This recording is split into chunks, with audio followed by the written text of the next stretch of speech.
Pertolongan Allah dari syaitan terkutuk yang direjam. Bismillahirrahmanirrahim.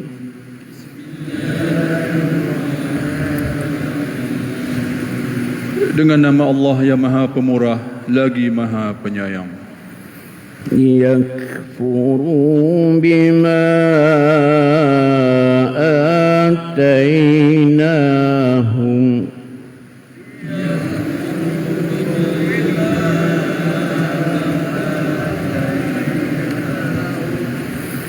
fatamatta'u fasawfa ta'lamun.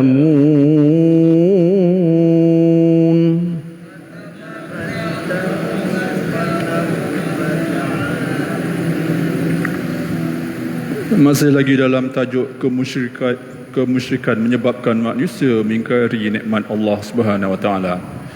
Kerana mereka kufur, tidak bersyukur dengan nikmat-nikmat yang kami berikan kepada mereka.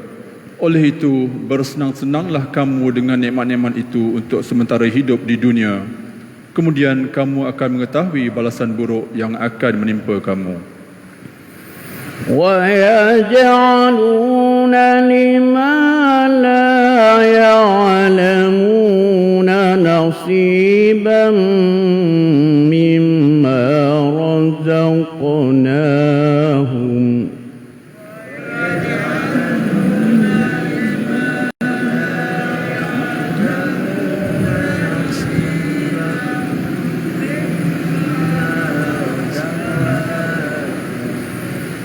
تَاللَّهِ لَتُسْأَلُنَّ عَمَّا كُنتُمْ تَفْتَرُونَ.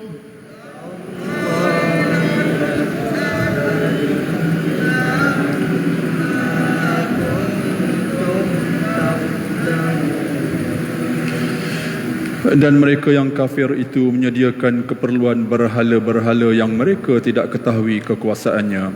Sebahagian daripada harta benda yang kami kurniakan kepada mereka. Demi Allah, sesungguhnya kamu akan ditanya kelak tentang apa yang kamu dustakan itu. وَيَجْعَلُونَ لِلَّهِ الْبَنَاتِ سُبْحَانَهُ وَلَهُم مَّا يَشْتَهُونَ.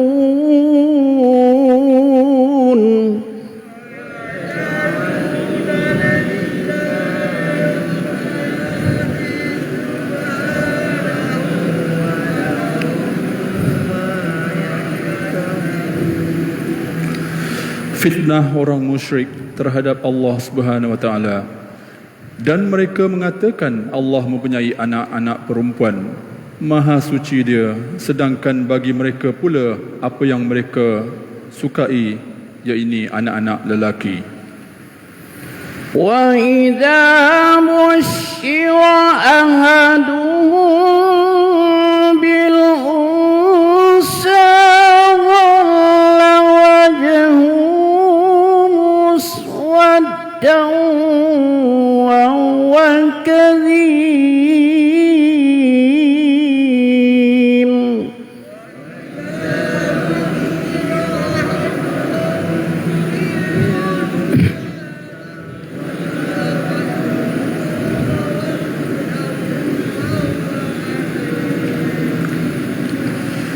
Dan apabila dikabarkan kepada seorang daripada mereka bahawa dia mendapat anak perempuan, muramlah mukanya sepanjang hari kerana menanggung kesedihan dalam keadaan dia menahan perasaan marahnya dalam hati.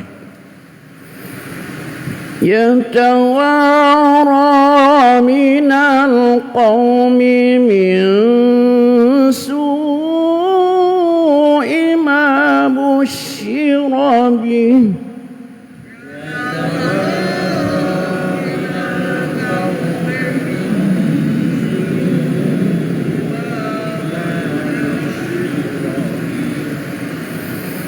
Ayumsikuhu ala hunin am yadussuhu fit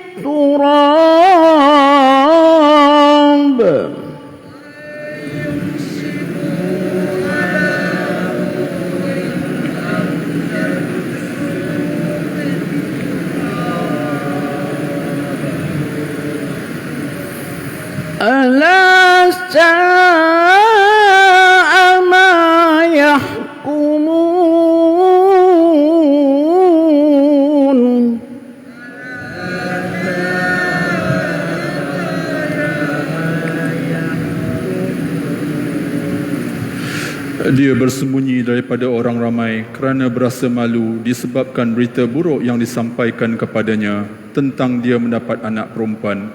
Sambil dia berfikir, adakah dia akan memelihara anak itu dalam keadaan yang hina atau dia akan menanamnya hidup-hidup di dalam tanah. Ketahuilah, sungguh jahat apa yang mereka hukumkan itu. للذين لا يؤمنون بالآخرة مثل السوء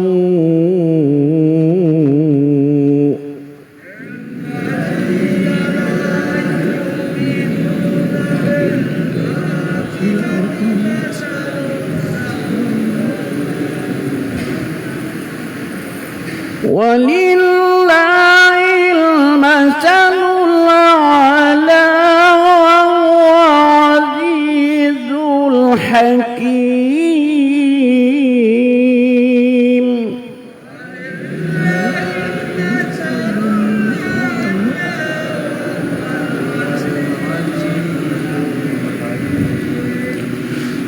Bagi mereka yang tidak beriman kepada hari akhirat, itu ialah sifat yang buruk dan hanya bagi Allah sifat yang tertinggi, dan Dia Maha Perkasa lagi Maha Bijaksana.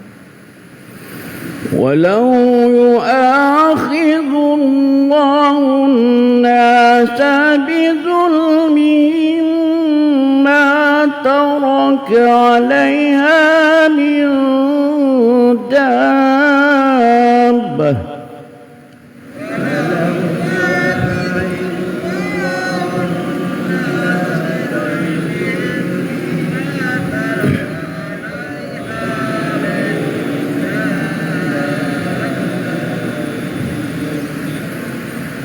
ما ترك عليها من دابة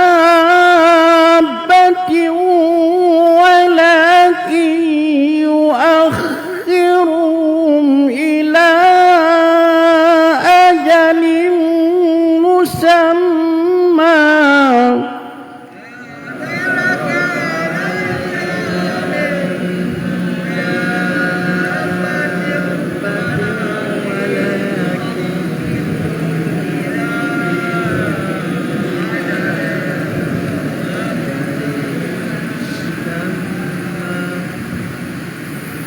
فإذا جاء أجلهم لا يستأخرون ساعة ولا يستقدمون.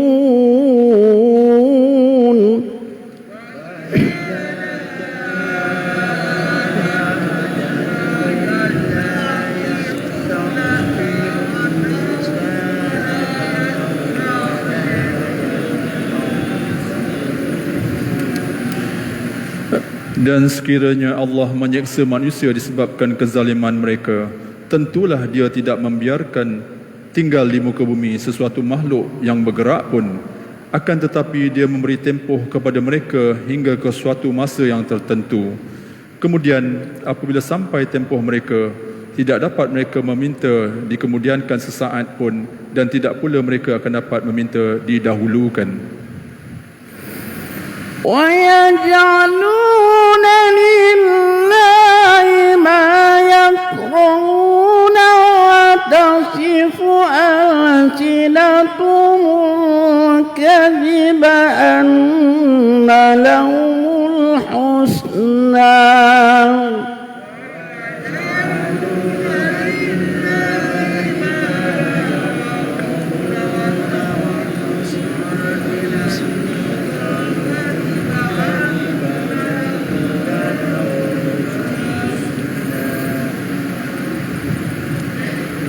لا جرم أن لهم النار وأنهم مفرطون.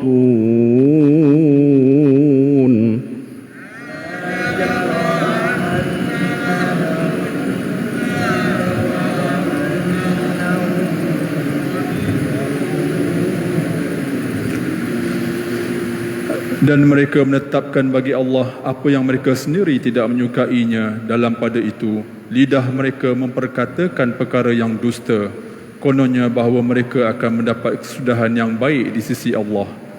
Tidak syak lagi bahawa bagi mereka lah api neraka, dan bahawa mereka lah orang yang disegerakan masuk ke dalam neraka.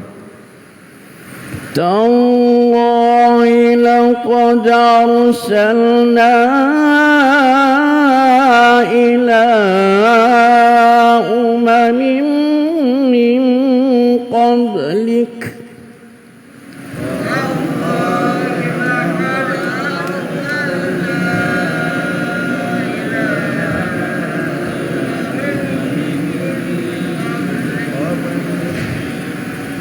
وزين لهم الشيطان وأعمالهم فهو وليهم اليوم ولهم عذاب أليم.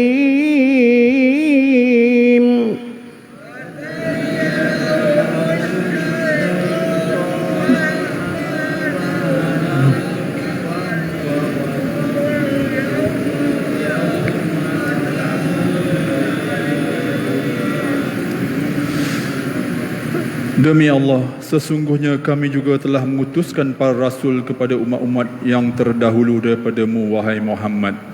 Lalu syaitan menghiasi pada pandangan mereka yang ingkar dengan amalan yang mereka yang jahat itu. Maka dialah pemimpin mereka pada hari ini, dan mereka akan mendapat azab yang sangat pedih. وما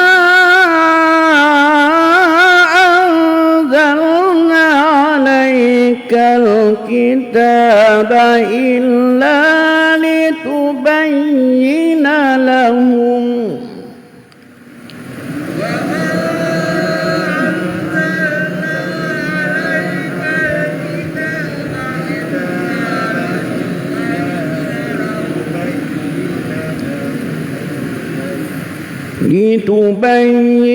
لهم الذي اختلفوا فيه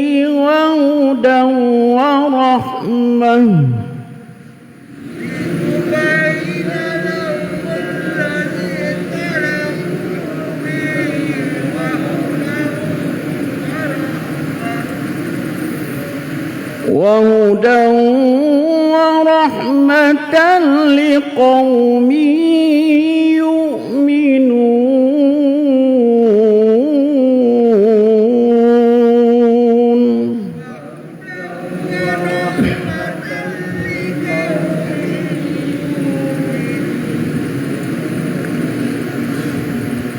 Dan tidaklah kami menurunkan Al-Quran kepadamu, wahai Muhammad, melainkan supaya engkau menjelaskan kepada mereka apa yang mereka berselisihan padanya, dan supaya menjadi hidayah dan rahmat bagi orang yang beriman.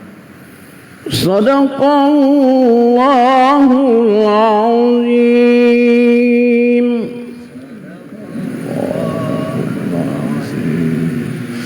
Benarlah firman Allah yang Maha Agung. Subhanallah wa bihamdih adada khalqih wa ridha nafsih wa zinata arshih wa midada kalimatih. Subhanallah wa bihamdih adada khalqih wa ridha nafsih wa zinata arshih wa midada kalimatih. Subhanallah wa bihamdih. Maha suci Allah dan pujian baginya. Adada khalqih, sebanyak-banyak bilangan makhluknya. Wa ridha nafsih, keredaan zatnya. Wa zinata arsyih, seberat timangan arasnya. Wa midada kalimatih, dan sebanyak tinta bagi kata-katanya. Bismillahirrahmanirrahim. Alhamdulillahi Rabbil Alamin. Wassalatu wassalamu ala asrafil anbiya wal mursalin wa ala alihi wa sahbihi ajma'in. Allahumma arhamna bil Qur'an واجعله لنا إماما ونورا وهدى ورحمة. اللهم ذكرنا منه ما نسينا، علمنا منه ما جهلنا، وارزقنا تلاوته آناء الليل وأطراف النهار، واجعله لنا حجتين يا رب العالمين. ربنا آتنا في الدنيا حسنة وفي الآخرة حسنة وقنا عذاب النار، والحمد لله رب العالمين. تقبل الله منكم منا ومنكم تقبل يا كريم. InsyaAllah pada pagi ini kuliah subuh kita akan disampaikan oleh yang berbahagia Ustaz Kushairi Hamtan. Terima kasih.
بسم الله الرحمن الرحيم.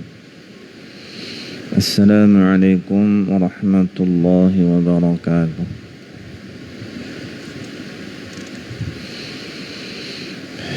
الحمد لله رب العالمين، والصلاة والسلام على سيد الأنبياء والمرسلين وعلى آله وصحبه أجمعين. سبحانك لا علم لنا إلا ما علمتنا إنك أنت العليم الحكيم. ولا حول ولا قوة إلا بالله العلي العظيم. رب يسر ولا تعسر، ربي تمم بالخير. أما بعد،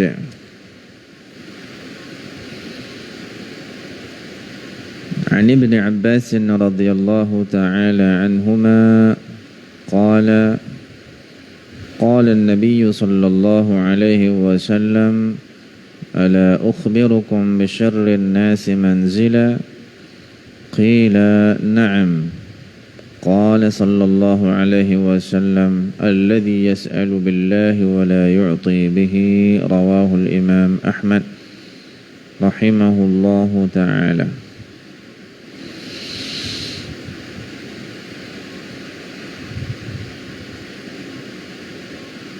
Daripada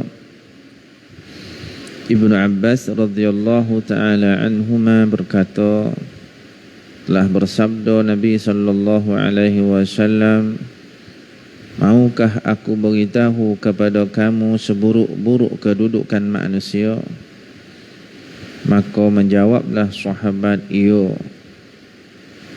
Maka sabda Nabi sallallahu alaihi wasallam, orang yang seburuk-buruk kedudukannya adalah yang selalu meminta-minta kepada Allah sedangkan tidak memberi ke jalannya. Hadis riwayat Imam Ahmad rahimahullahu ta'ala. Tuan-tuan yang dirahmati Allah subhanahu wa ta'ala, hadis ini menggambarkan tentang, boleh dikatakan kebanyakan manusia, ataupun kita katakan kesemua manusia, memerlukan antara satu sama lain.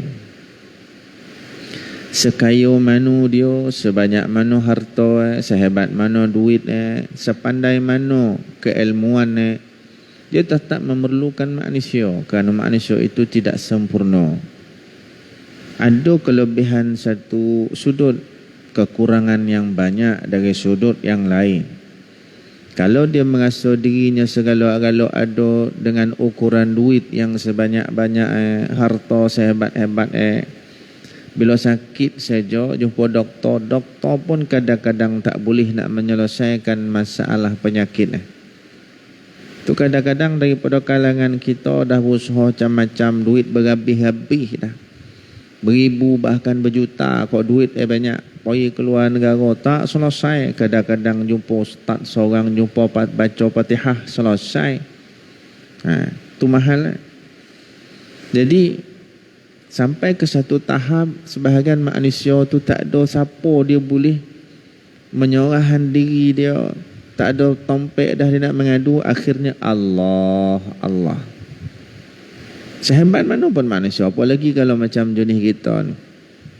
Tetapi Nabi SAW peringatkan, janganlah kita jenis manusia tahu minta ya dengan Allah, tapi tak pernah fikir macam mana kita nak memberi pula ke jalan Allah. Dan Nabi sebut inilah manusia seburuk-buruk kedudukan,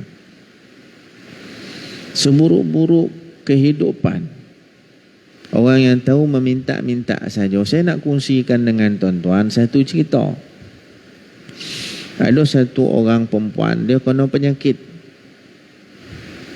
Dia datang dengan nombak rumah saya. Dia kata, ustaz, perempuan ni dia tak banyak cakap, yang bercakap omak. Ustaz, buatlah apa yang patut doa kau, berilah apa-apa doa kau, amalan kau, sebab anak saya ni kena kanser dia. Adalah anak situ tepi tu, anak perempuan. Yang perempuan ni anak dah 2-3 dah. So besar, taklah besar pun lah, tapi boleh je lah. Jadi saya kata penyakit ni pun penyakit tu bahaya, boleh lah. Nabi pun khabar tak ada penyakit tak ada ubat melainkan mati. Nabi dah sebut dah. Di kadang-kadang kita usahakan ubat macam-macam, jenis makan, jenis minum, jenis sapu, ataupun jenis yang lebih hebat daripada tu. Teknologi canggih punya perubatan sekarang ni macam-macam. Tak maun. Ustaz bagilah apa-apa yang patut. Kita pun bukan jenis bomo, belajar khusus nak ngubek orang ni, tak ada. Tapi apa yang Nabi SAW pesan, kalau orang berhajat dengan kita, berikan apa yang jadi kemampuan kita, supaya dia tak jadi apa bahasa kita, tak jadi kecewa dengan kita. Bila jumpa kita, dia tak kecewa, tak ada sesuatu yang kita beri sekadar yang kita mampu. Kalau bak duit, apa yang ada, RM1 beri. Kalau mampu RM20 beri. Jangan kecewakan orang yang datang berhajat dengan kita. Itu ada hadisnya. Nabi SAW tanya, tahu tak siapa manusia yang paling mulia? Siapa manusia yang paling baik? Siapa manusia yang paling bagus? Nabi kata, orang yang mampu memasukkan kegembiraan kepada saudara Islam.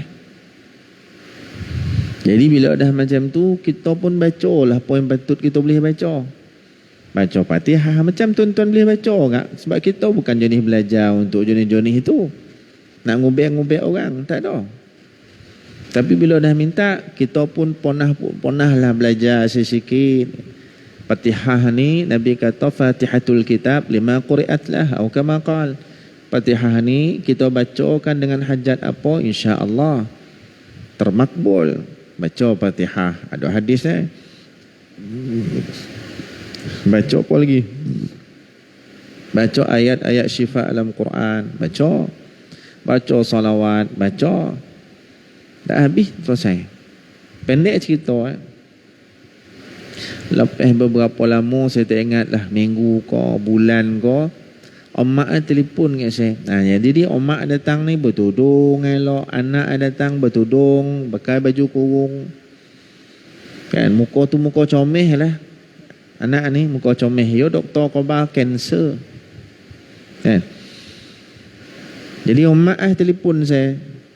Omak kata tak, alhamdulillah lah ustaz, anak saya doktor cek-cek rupa dia itu ni suspek kanser, tapi tak ada dah, okey dah, alhamdulillah. Dia cek-cek darah tu kali ketiga kompak, kau tak tahu, confirm lah bukan kanser. Okey lah, alhamdulillah, saya kata. Lepas berapa lama pula jumpa anak ni, dah pakai skirt dah. Hari tu elok lah pakai tudung ni. Bila ada sakit, elok lah pakai. Bila sihat, dah singkat lah. Inilah manusia. Kita tak boleh jadi macam tu. Tu kufur kita pada Allah Ta'ala. Time sakit, ya kita minta doa dengan Allah, baguslah satu sudut. Tapi bila kita diberikan ujian, bila kita dalam keadaan sehat, ialah ujian lah juga, ujian sehat. Kan? Kenapa Fir'aun itu jadi kufur dengan sampai tahap dia mengaku Tuhan? Pasal apa? Dalam tafsir Qoba, pasal apa dia sampai tahap mengaku Tuhan? Kerana Allah tak pernah uji dia dengan sakit. Allah tak pernah beri dia sakit. Dalam hidup tak pernah sakit. Tu Fir'aun. Oleh kerana tak pernah sakit tu, dia rasa dia tu Tuhan. Jadi macam itulah kita. Eloklah kadang-kadang sakit tu ingat Allah. Bukan kita minta diuji dengan sakit. Kadang tak terdaya kita. Eloklah sehat, elok semayang boleh sempurna. Puasa boleh sempurna, ibadah-ibadah kita boleh buat dengan sempurna. Tu kalau sihat. Tapi dalam keadaan sihat, kalau lupa dan kufur, wal'iyadzubillah, eloklah kita sakit. Kerana sakit itu mendatangkan manfaat yang lebih besar lagi. Mulut Allah, hati Allah, fikiran Allah. Itu yang terbaik.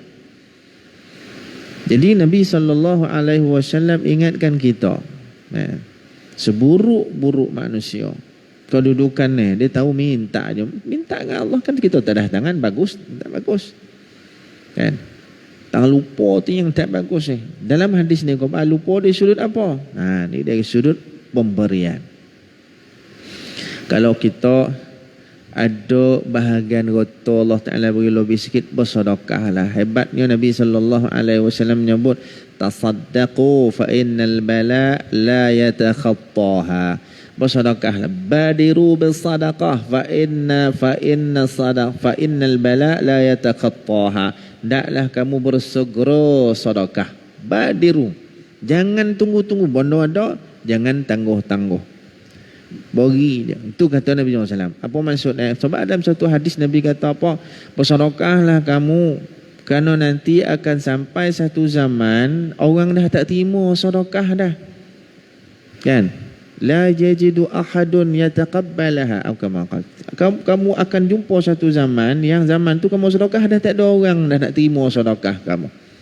Sehingga orang tu qaba injita bil ams, kalau kau datang semalam dan terima sedekah kau, tapi hari ni dan tak berhajat dah ke sedekah. Fala hajatali. Aku dah tak berhajat dengan sedekah kau dah. Sampai tahap macam tu. Kalau tuan-tuan fikir, cuba tengok. Saya dah banyak kali dah. Kan? Dan tu fidyah. Fidyah ni Macam ada orang tak boleh puasa kerana sakit yang tak nampak harapan boleh sembuh, orang tua dah tak terdaya, dan seumpama. Ada hukum hakam yang berkait dengan fidyah ni. Dia kena bayar fidyah. Fidyah ni pula, fidyatun ta'amu masyakin. Fidyah ni mesti dibayar pada orang miskin. Ni pun ramai masyarakat tak faham. Fidyah ni kena bagi orang miskin. Mana boleh bagi pada ma'had, apa ni, tahfiz lah, apa tak boleh. Kecuali kalau memang pelajar itu jadi miskin, fakir. Fidyah ni khusus bagi fakir miskin sahaja. Tak boleh bagi kat lain. Ni dia bagi suka-suka dia. Nampak orang nak, wah ni fidyah den, tak mau. Pastikan dia fakir miskin. Ada orang nak bayar fidyah, tapi saya tak tahu apa, kan? Dia telefon, sudah datang rumah, okey tak apalah, ada urusan nak sumbang kat madrasah, kata dia. Saya kalau cuma madrasah saya pergi rumah. Ni ustaz fidyah saya. Fidyah, saya kata fidyah ni pada orang fakir miskin. Dia tak faham. Tak apalah, saya terima bagi pihak dia, nanti akan cari orang susah. Antara bila saya kata orang susah, dia kata apa? Sekarang ustaz dah tak ada orang susah, payah nak cari. Betul yang Nabi sebut dalam hadis ni.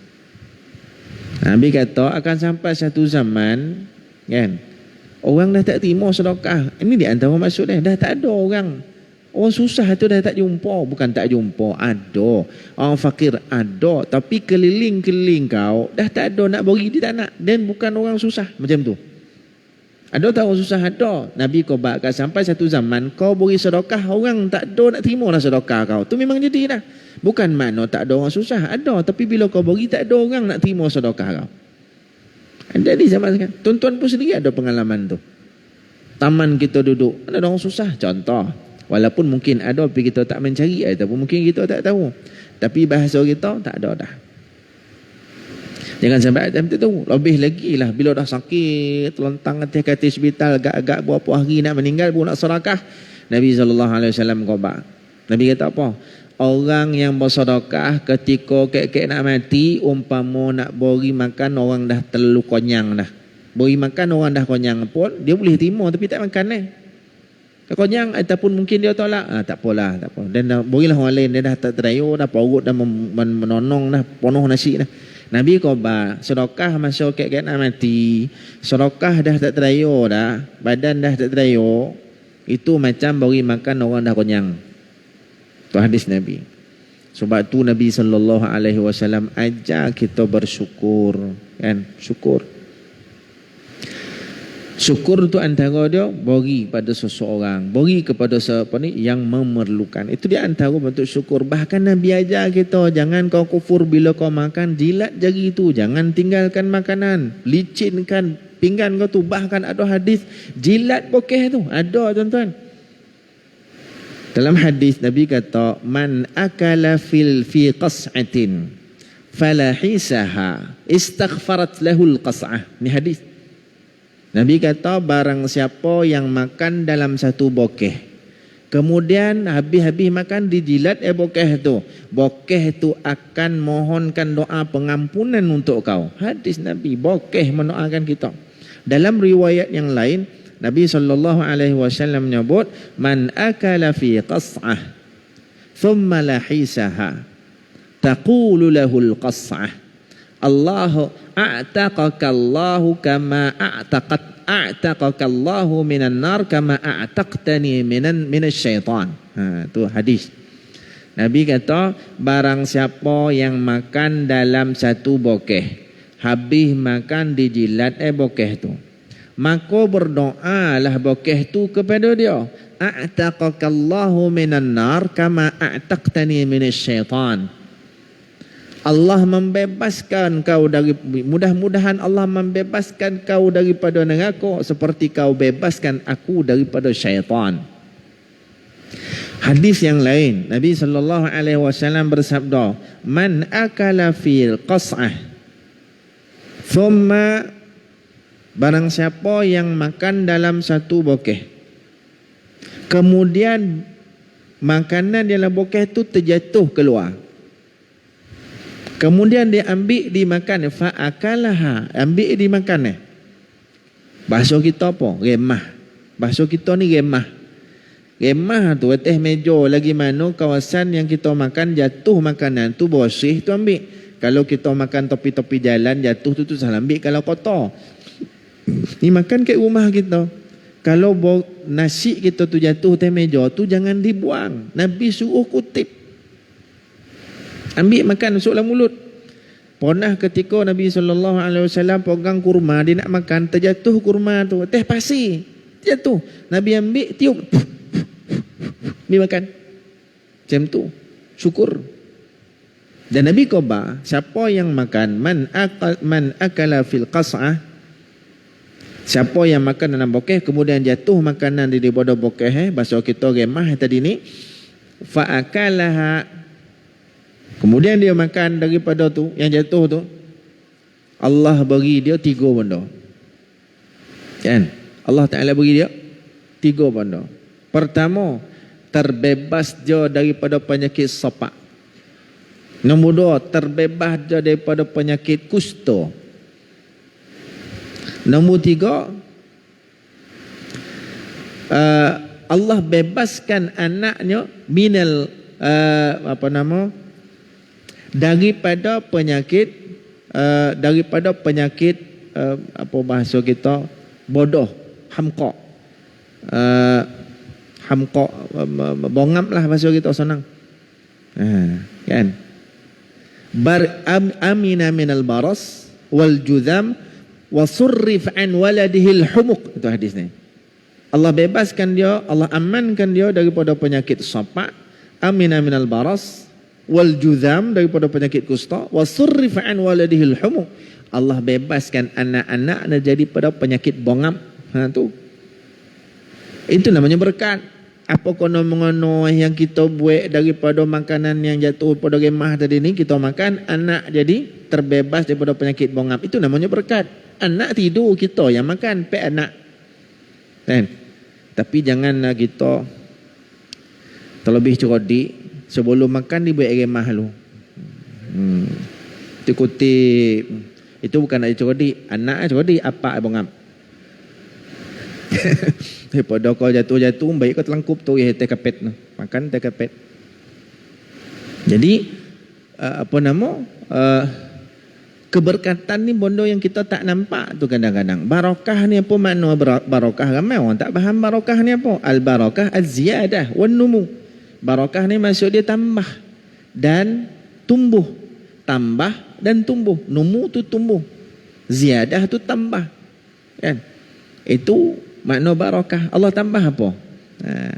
Tambah amal kita, tambah kebaikan kita, tambah rezeki kita. Bukan rezeki semata-mata. Ada yang jauh lebih penting daripada tambah rezeki. Tambah iman, tambah takwa tu pun yang paling penting sekali.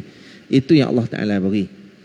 Jadi Nabi SAW peringatkan supaya kita jangan menjadi manusia yang seburuk-buruk kedudukan di sisi Allah Subhanahu wa taala. Ada satu hadis Rasulullah sallallahu alaihi wasallam sebut, hadis ini sahih, panjang hadis ni. Saya yakin tuan-tuan biasa dengar hadis ni. Tak apa kita ulang-ulang lah. Hadis ni muttafaq alaih. 3 orang daripada Bani Israel. Ni hadis ni. Yang pertama tu disebut abros, orang ada penyakit kulit, lagi sopak lah. Nombor 2, dia ada penyakit aqra, kepala botak, licin, rambut tak ada. Nombor 3, a'ma, buta. Biasa dengar ada hadis ni. Kan? Allah uji dia, pertama ada penyakit kulit. Nombor 2, ada penyakit botak, rambut tak tumbuh-tumbuh. Nombor 3, penyakit buta. Mana asal dia memang buta. Allah Ta'ala uji. Allah hantar malaikat uji mereka 3 ni, Bani Israel ni. Apa benda yang kau paling suka? Orang pertama ni, yang jenis penyakit kulit ni. Aku sukalah kalau kulit aku ni jadi elok, cantik, molos, kan. Lepas tu diusap, elok jadi jam-jam tu ya. Tanya pula, ayyul mali ahabbu ilaik? Apakah harta yang kau paling suka? Dia jawab, ibil, unta. Kemudian di doa-doa ada oleh seekor unta diberi beranak banyak unta. Pergilah yang kedua. Yang kedua ni penyakit botak. Dia kata apa yang kau paling suka? Dia sukalah kalau dia ada rambut lawa. Dia kan. Rupa macam tu. Kita ni pula ada je ni suka pula rambut tak ada. Licin. Nabi pernah sebut rambut itu adalah mahkota seseorang. Maka perhiaslah mahkotanya. Jadi buat rapi-rapi elok-elok kan. Rambut tu dirapikan elok-elok sunnah. Jadi usap tumbuh rambut jam-jam tu. Tanya pula ayyul mali ahabba ilaik, apakah harta yang kau paling suka? Lembu tadi dia. Beri lembu, beranak banyak lembu. Yang terakhir buta apa yang kau paling suka? Dan kalau boleh nak jadi colik, diusap mata colik dia boleh tengok. Kenapa harta yang kau paling suka? Kambing. Doa-doa seekor kambing beranak banyak. Akhirnya banyak tu datang balik malaikat yang sama tapi merupa orang yang dalam keadaan susah dan miskin sedang musafi. Pergi pada orang pertama balik uji. Yang tadi pertama kulit tak elok dah, kayu pun kayu, guntur banyak. Dia kata dia ni orang miskin, Ibnu Sabil, kau boleh kau tolong dan ni tak ada lain nak ngacau. Ya ni dia pergi dia kan. Ringkas dia kata kau ingat tak dulu kau susah, kau ingat tak dulu kau ada penyakit kulit, didoakan elok. Ya dah ingat dah. Lebih atas bukan, dia tak kata macam tu. Kau ingat tak dulu kau susah, kau ingat tak kau dulu kau ada penyakit kulit? Mana ada dia. Dan sini lah pada dulu kau jangan reka-reka cerita tu. Dia doa-doa balik, kembali dia kepada asal. Ringkas cerita, asal. Kemudian ditarik balik segala kekayaan dia. Pergi yang kedua sama. Kembali pada asal. Jawapan yang sama. Kembali pada asal. Tarik kemewahan dia. Poin yang ketiga ni Allah dia kata apa? Dan kau dia tak tanya pun. Kau dulu macam tak ada. Dia kata dan dulu dia susah, buta. Allah kembalikan keadaan dia jadi elok. Kau sekarang kau susah. Kau ambil lah apa yang kau nak. Kau tinggalkanlah bahagian apa untuk dan. Berapa banyak kau ambil lah. Sebab ni pun dulu dan tak ada apa. Allah beri saja. Kemudian dia kata, malaikat kata, tak, dan takkan ambil lah, barakallahu fiik, dia kata. Mudah-mudahan Allah berkati harta dan diri kau. Pasal apa? Memang kau dulu susah apa semua, sekarang kau beringat, dia kata. Tak seperti mana kawan kau. Barakallahu fiik wa sukhita ala sahibaik. Kau diberkati Allah dan dimurkai dua orang kawan kau seorang lagi. Bayangkan, ini cerita tentang orang yang beringat. Mungkin kita sebahagian daripada contoh dalam hadis dulu, kita tak sonang lenang. Kita dulu hidup bahkan keluarga kita, mak kita susah, pak kita susah, membesarkan kita pun bukan asal sonang. Mak susah, pak susah, meninggal mak pak kita masih susah lagi. Nak takdir Allah kita kerja, kita belajar apa semua elok, inilah dapat boleh rumah besar, kereta elok, apa semua elok. Konangkan masa kita dalam keadaan tak ada apa, sehingga Allah takdirkan kita ada sebahagian daripada kesempurnaan hidup di dunia. Sebab Nabi SAW kata, thalathatun min sa'adatil muslim, 3 perkara menjadi kebahagiaan hidup seorang muslim. Hadis ni sahih riwayat Imam Bukhari. Nabi SAW kata, apa 3 perkara menjadi kebahagiaan seorang muslim? Al-jarus salih, jiran yang salih. Itu tak apalah. Nombor 2, al-manzilul wasi', rumah yang selesa, rumah yang luas. Kita dapat dah tu. Nombor 3, wal markabul hani, kenderaan yang selesa. Kan, kenderaan yang bukan setakat selesa, mahal, canggih. Semua picit dia. Tak picit, sedap. Telefon, tukar telefon. Radio ditukar sendiri radio. Main cukap mulut dia. Kan? Video, contoh lah, tukar video. Hebat, besok tak lama lagi uti canai, keluar uti canai. Mana tahu. Besok canggih kan. Mi goreng, keluar mi goreng. Canggih. Manusia sekarang makin lama makin canggih. Boleh buat tu. Tunggulah 10 tahun lagi. Kita pun dah jadi tanah dah. Itu Nabi SAW peringatkan. Kemudian Rasulullah SAW kata, ittaqun nara walau bisyiqqi tamrah, peliharalah diri kamu daripada api neraka walaupun dengan sedekah separuh biji kurma. Sedekah dengan keadaan yang sedikit tak apa. Jangan kita fikirkan sedekah banyak. Ya kalau kita mampu, kita ni jutawan, sesuai lah kalau kita sedekah banyak. Tapi istiqamah tu lebih penting. Rasulullah sallallahu alaihi wasallam bersabda, sedekah 1 dirham, as-sadaqatu dirhaman fi hayati. Sadaqatu ahadikum dirhaman fi hayati. Sedekah seseorang 1 dirham ketika dia sihat lebih baik daripada 100 dirham ketika sakit dia nak mati. Sakit baru nak sedekah. Tak. Masa dia sihat elok keluar istiqamah, tu lebih baik. Sebab tu Nabi SAW peringatkan. Ada satu ayat Quran Allah Ta'ala sebut yang kita semua rasanya dah faham tak? Allah kata besok bila seseorang dah mati dah cerita ni, dia menyesal dan dia minta apa?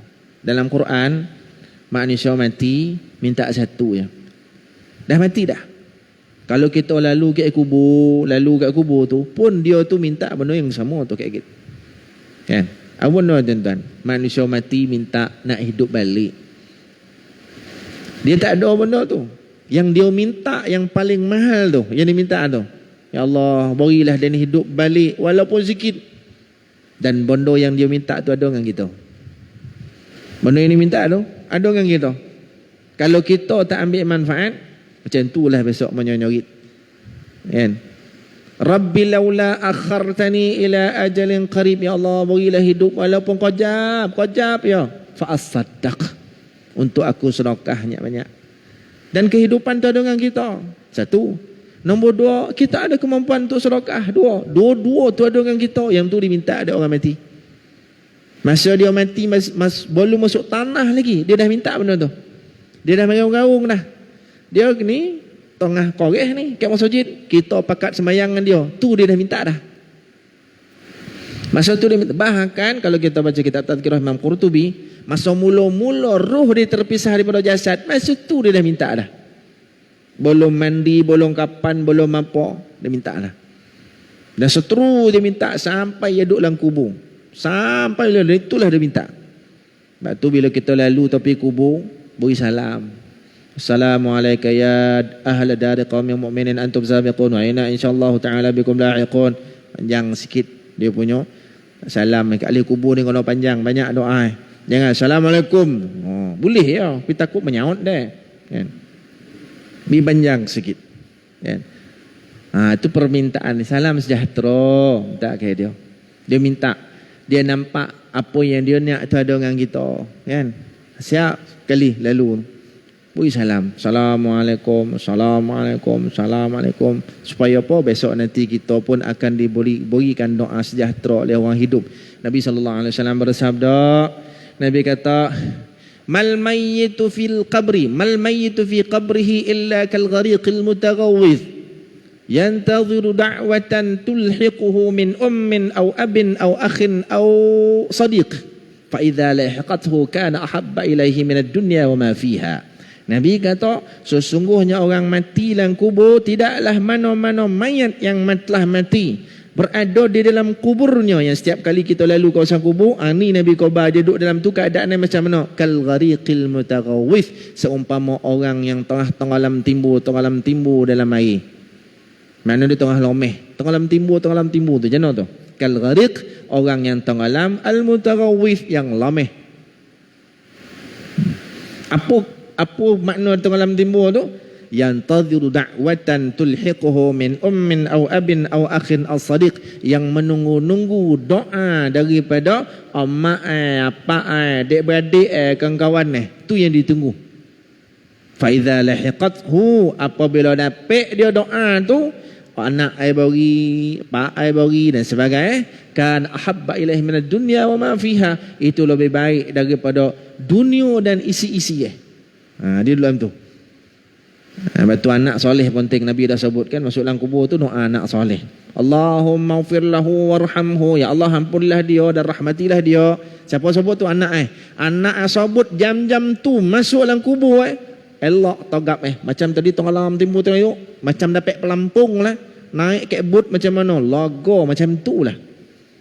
Nabi gambar tu. Hadis ni riwayat Imam Baihaqi rahimahullahu ta'ala. Tuan-tuan, Jadi kita doa kepada Allah Subhanahu wa taala. Doa anak soleh ya doa anak soleh. Satu lagi nilai di sebelah hadis sedekahun jariyah yang kita cerita tadi. Itu juga akan membantu kita dalam kubur dalam keadaan lameh yang Nabi sebut tadi. Mudah-mudahan Allah sentiasa memberkati kita dan menerima amal kita, mengampuni dosa-dosa kita dan memustajabkan doa dan permintaan hajat kita di bulan Ramadan. Allahumma amin. Yang baik daripada Allah, kurang daripada kelemahan saya. Sallallahu alaihi wasallam ala Muhammad wa ala alihi wa sahbihi wa baraka wa sallam. Subhanakallahumma bihamdika asyhadu an la ilaha illa anta nastaghfiruka wa natubu ilaik. Allahumma arinal haqqa haqqan warzuqna ittiba'ah wa arinal batila batila warzuqna ijtinabah. اللهم فقهنا في الدين وعلمنا التأويل. اللهم ربنا زدنا علما وارزقنا فهما. اللهم اجعل معنا هذا جمعا مرحوما وتفرقنا من بعده تفرقا معصوما.